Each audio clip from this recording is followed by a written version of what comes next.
The government will today publish a report detailing how counter-terror scheme Prevent failed to stop the killer of Southend MP Sir David Amess in October 2021. And now his daughter is calling for a full public inquiry into his death and says the Prevent scheme is simply not fit for purpose. Katie Amess joins us now from her home in Los Angeles.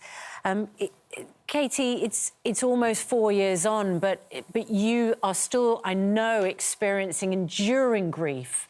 People's hearts will go out to you.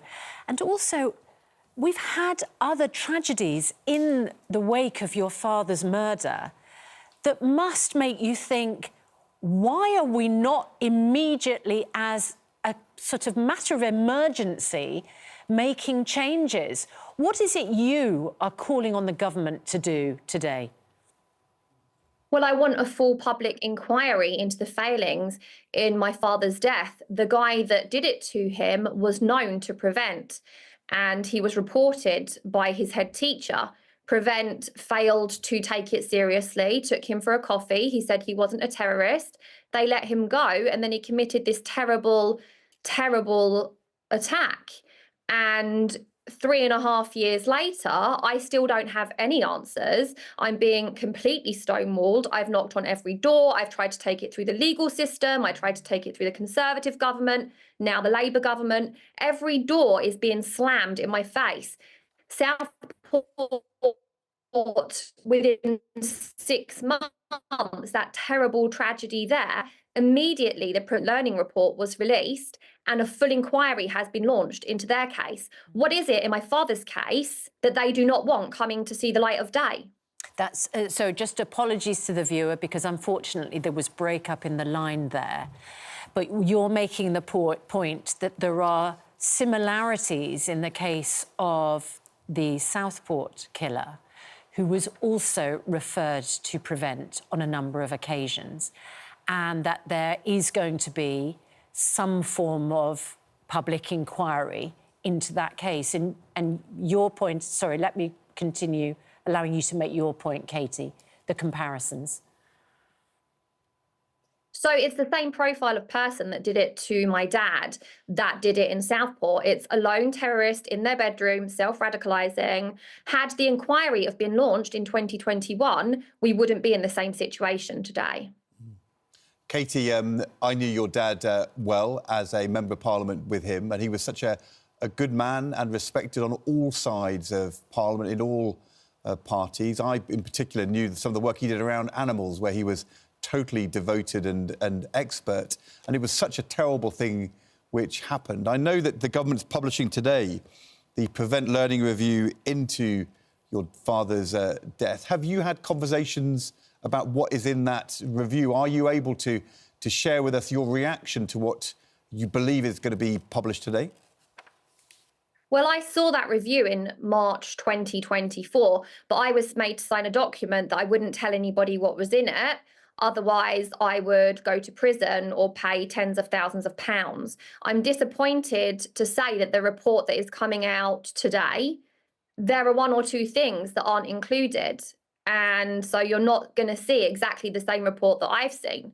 But what you will see is utter stupidity by the authorities and non-accountability. The guy that did the report did not interview one single person that was related to the perpetrator. All he did was read paper trails. So this is just a piece of paper. It doesn't mean anything. It's not an inquiry, and I won't accept it as the government saying they did help us, they released this. I want an inquiry, I want answers, and I want accountability. Katie, I just want to go back to something you said, which is highly sensitive, because, of course, our viewers have seen the interview this week with the families of 2 of the little girls who were killed in Southport. And you seem to be suggesting that an earlier investigation into the Prevent scheme might have had or made a difference. Well, I don't want to make the pain any worse for those families, and I pray for them every single day. I'm just saying that this is the same profile of terrorist, and this happened 3.5 years ago, but it was swept under the carpet. Nobody wants to touch it with a barge pole, and then 3.5 years later, the same atrocious, terrible, evil crime is committed. Had we have asked these questions earlier, perhaps we wouldn't be in this situation. And the government can't pick and choose who they are and aren't going to help. It's not just me that needs an inquiry. It's all the other people that the Prevent scheme has failed. I'm only on the show right now because of who my dad was. If my dad had a regular job, nobody would really be interested in listening to me. So it's not fair, and I'm not going to accept it.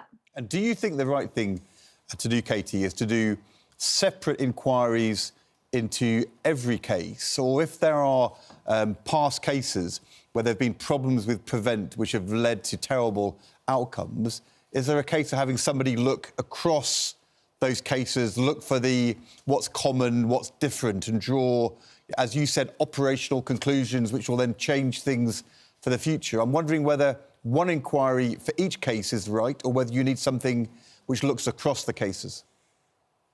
You need one inquiry for each case because each family deserves to have individual answers. It's not just we're going to group everybody together. This is a life-changing, devastating, heartbreaking thing that has happened to numerous families, and everybody deserves individual answers and individual accountability. Katie, thank you for sharing your experience with us. It goes without saying that we're so sorry for your loss. And, well, it looks like the findings, at least, of the report that you've seen will now finally be made public. And the government's going to set out further steps in the wake of that. So we'll keep in touch with you. And thank you for your interview and your time this morning. Thank you, Katie. All the best.